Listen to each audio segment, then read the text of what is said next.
গ্রামের বাড়ির মাছ ধরার দৃশ্যগুলো দেখতে যেমন সুন্দর লাগে, একদম মনোমুগ্ধকর, চোখ জুড়ানো সৌন্দর্য। আমার কখনো এরকম সুযোগ হয়নি যে মাছ ধরবো পুকুরে নেমে, বাট আমার দেখতে ভীষণ ভালো লাগে আর মাছ ধরতেও। ছোটবেলা আমি একবার বড়শি দিয়ে মাছ ধরেছিলাম, আমার এত ভালো লেগেছে, এনজয় করেছি। এরপরে আর কখনো ওরকম সুযোগ হয়নি। দেখতেই পাচ্ছেন জাল ভরে ভরে মাছ উঠাচ্ছে। আর এই যে ইন্টারেস্টিং ব্যাপার, ধান খেতে ছোট ছোট টাকি মাছও হয়েছে। মেবি এখানে পড়েছে, আমি জানি না। আমার হাজবেন্ড হচ্ছে 10টা বাজে গিয়েছিল, তো এবার একটু লেট করেই মাছটা ধরেছে। অ্যান্ড সেই আমার জন্য ভিডিও করে নিয়ে আসছে। আমি ছিলাম সাভারে, তো যদি আমি থাকতাম অবশ্যই তার সাথে যেতাম। অ্যান্ড ব্যাড লাক, যখনই মাছ ধরা হয় তখনই আমি সাভারেই থাকি, মানে আমার বাসায় আমি থাকি। তো দেখতেই পাচ্ছেন এখনো কিন্তু মাছ কন্টিনিউ ধরছেই, যেহেতু কাদার ভিতরে ভিতরে মাছ থাকে, তো একটু টাইম তো লাগবেই। এই তো মাছ ধরা শেষ, এখন হচ্ছে ফাইনাল টাস্ক, যেটা ম্যান্ডেটরি। যারা মাছ ধরে দিয়েছে তাদেরকে অর্ধেক দিয়ে দিতে হবে, আর বাকি অর্ধেক বাড়ির সবার সাথে ভাগ করে নিতে হবে।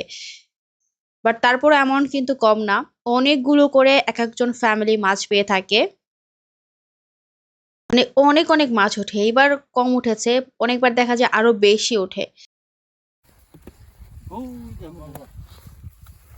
বিভিন্ন রকমের মাছ ওঠে, যেটা সবচেয়ে মজার বিষয়।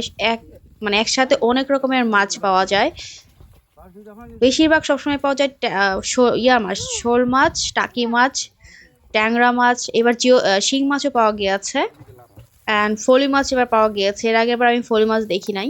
এবার ফলি মাছ পাওয়া গিয়েছে, পাঙ্গাস মাছ পাওয়া গিয়েছে। আর এগুলো হচ্ছে ট্যাংরা মাছ। আরো অনেক রকমের মাছ, শোল মাছ, দেন কই মাছ, বিভিন্ন রকমের মাছ।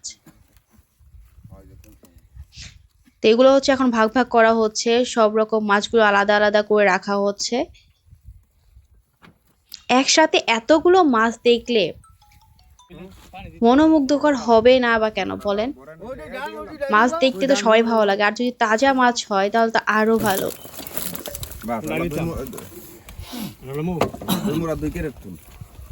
দুই